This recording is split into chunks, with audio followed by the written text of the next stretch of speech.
I'm not saying that there couldn't have been something, unsavory going on at that point in time. What I'm saying is that, look, is sometimes we get ourselves bogged in all these unnecessary foraging, unnecessary fault finding, you want to call it, or just sort of prospecting for things that might not be there. It is normal for any administration to reshuffle its government. The Defense Headquarters had dismissed a false and misleading report by an online platform suggesting that the cancellation of Nigeria's 65th independence anniversary activities was linked to an alleged coup plot. According to the report, 16 military officers from the rank of captain to brigadier general were allegedly detained by the defense intelligence agencies for purportedly holding secret meetings to overthrow the government. The 16 people who are reported to have been arrested because of some rumored coup was because of some lack of career progression on their part and this and that. And I couldn't understand that. I'm an academic. If I teach a student and he or she is not doing very well in my class, I don't detain him. I don't jail him or her. I don't send him out to detention because of his or her lack of ability to understand what I'm teaching or to grapple with some fundamentals. No. So that is why, so in other words, what came out of the military headquarters that I read doesn't really help. Somebody bringing up issues around coup is not a new story. It is something that the defense intelligence is expected to watch every day, both those in the US, those in the UK, those that are working for different countries. Their defense intelligence is to ensure that they continue to watch. Why are they watching? Because they know that there's propensity for some military officers at different point in time to want to begin to think in a particular direction that is against democracy. So it is not something that people just throw issues of coup out there as if it is something that is not part of what government is all about. It's something that the whole security apparatus all over the world are structured to ensure that things like that are monitored.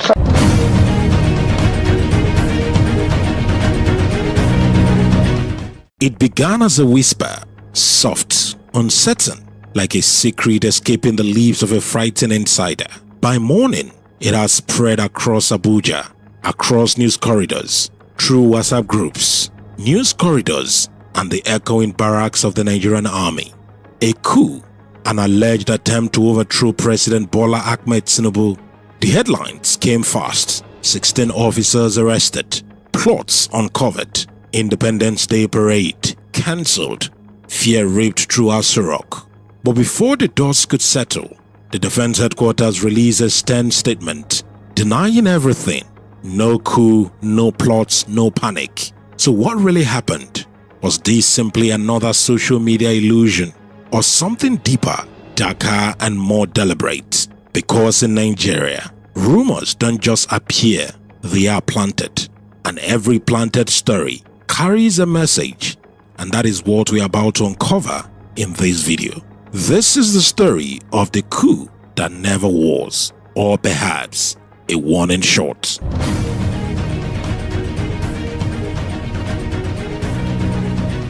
It was early October of 2025, a period already thick with tension.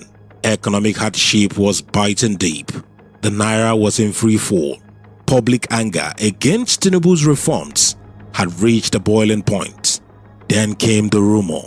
According to Sahara reporters, a platform known for bold exposures dropped a shocking claim that 6 Nigerian army officers had been arrested for plotting to overthrow President Bola Tinubu. According to the report, the plot was tied to Nigerians' 65th Independence Day parade, and those detained include senior officers linked to the office of the National Security Advisor. Within hours, the story went viral. Twitter exploded. Some citizens mocked the government. Others whispered that a storm was brewing inside the military. But the Defense Headquarters reacted fast, calling the story false, malicious, and destabilizing. The military reaffirmed loyalty to the Constitution, warning against any attempt to sow panic. Still, Nigerians weren't convinced. Why? Because the reaction came too fast, too emotional, and too defensive. If it truly was just fake news, Why did it shake the nation so deeply? Why did the government cancel the Independence Day parade so sudden that same week in the corridors of power? Some say the rumor wasn't random at all, that someone somewhere wanted to test Tinubu's strength or perhaps his fear. In Nigerian politics, nothing leaks by accident.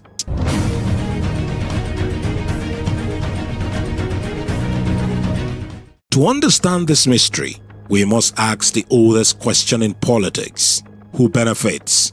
At the time of the alleged coup, Tinubu's presidency was under immense pressure. Fuel prices had tripled. University unions threatened strikes. Hunger, pain across the country, issues of insecurity. And from the north, whispers of discontent were growing louder. So, when the coup rumor exploded, it suddenly shifted public conversation.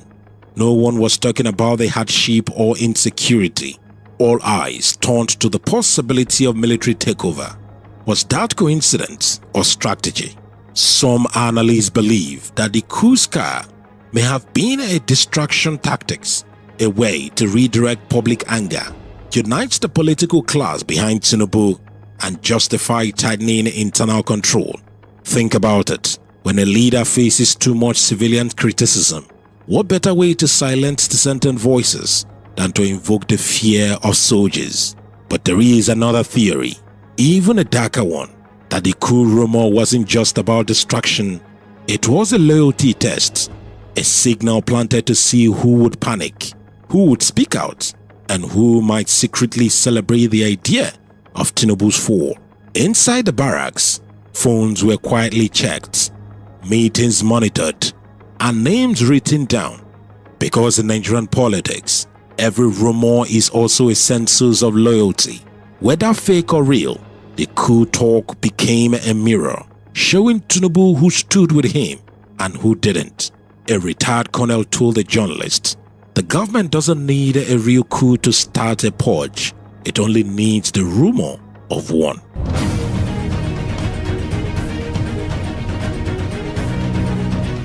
Days after the rumor spread, something unusual happened. President Bola Tinubu announced a major military shakeup. Service chiefs were replaced. New commanders were appointed. Old loyalties quietly rearranged. To the public, it looked like routine governance. But to those who read between the lines, it was a message. The president trusts few and watches all. Some insiders claim that Tinubu had long suspected elements within the Nigerian armed forces were not fully loyal to his southern presidency.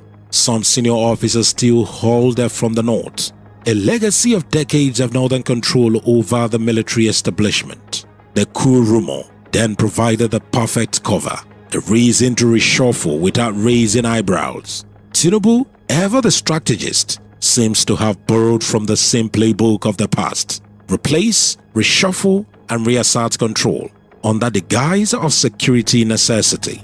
One Lagos-based commentator put it bluntly: this wasn't a coup attempt, it was a political audit, and some people failed the test.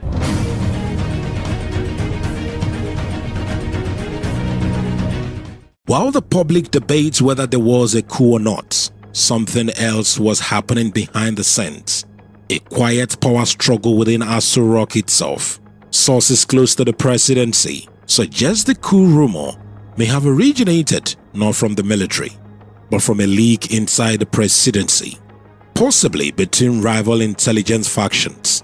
You see, Tinubu's government is not monolithic. There are factions. The Lagos technocrats loyal to Tinubu's political past, the Northern Security Bloc still loyal to the North, and the new Abuja power brokers seeking influence in Tinubu's inner circle.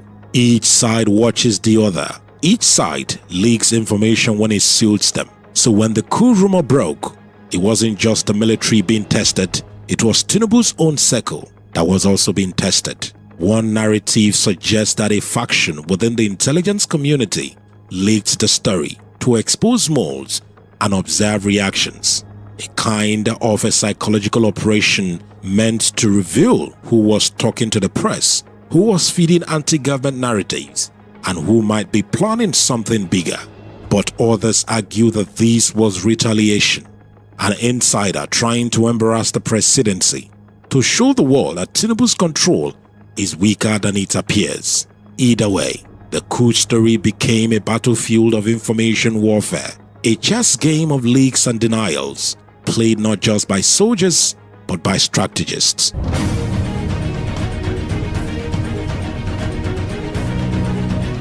Days have passed since the rumor died down. No arrest confirmed on that. No trials. No evidence of a coup attempt. Just silence. But silence in Nigerian politics is rarely empty. It often hides a deeper message, a warning shot across the bow of power. Because sometimes, rumor serves as a reminder that the presidency may command the soldiers, but the soldiers still hold the guns. Could this be what really happened?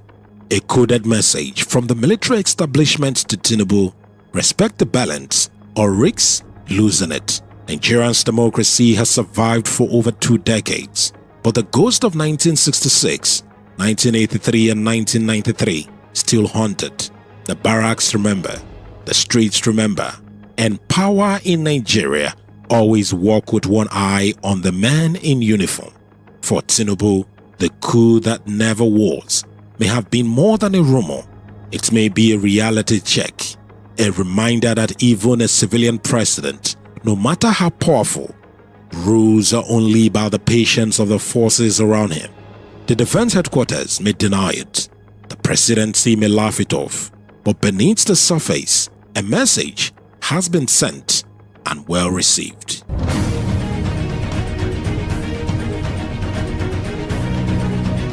In the end, no coup happened. No tanks rode through Abuja. No general took over Asirok. But a seed was planted, a seed of doubt, of mistrust, of silent speculation. For a country with a history of soldiers and statesmen exchanging thrones, every rumor becomes a rehearsal for chaos. Maybe there was no coup, just a reminder that in Nigeria, democracy is still young, and its heartbeats are still flutters between fear and control. President Bola Tinubu may survive a rumor coup, but the question remains, was it a rumor meant to destroy him, or a warning meant to guide him? In Abuja, nothing leaks by accident, and in Nigerian politics, even silence can sound like thunder. If you have watched this video to this point now, you know every rumor has a motive, and every silence has a meaning. So what do you think? Was this really a coup that was never, or a warning shot to the seat of power? Drop your thoughts in the comments below. Don't forget to like, subscribe and stay tuned for more deep political documentaries right here on Frank Speaks.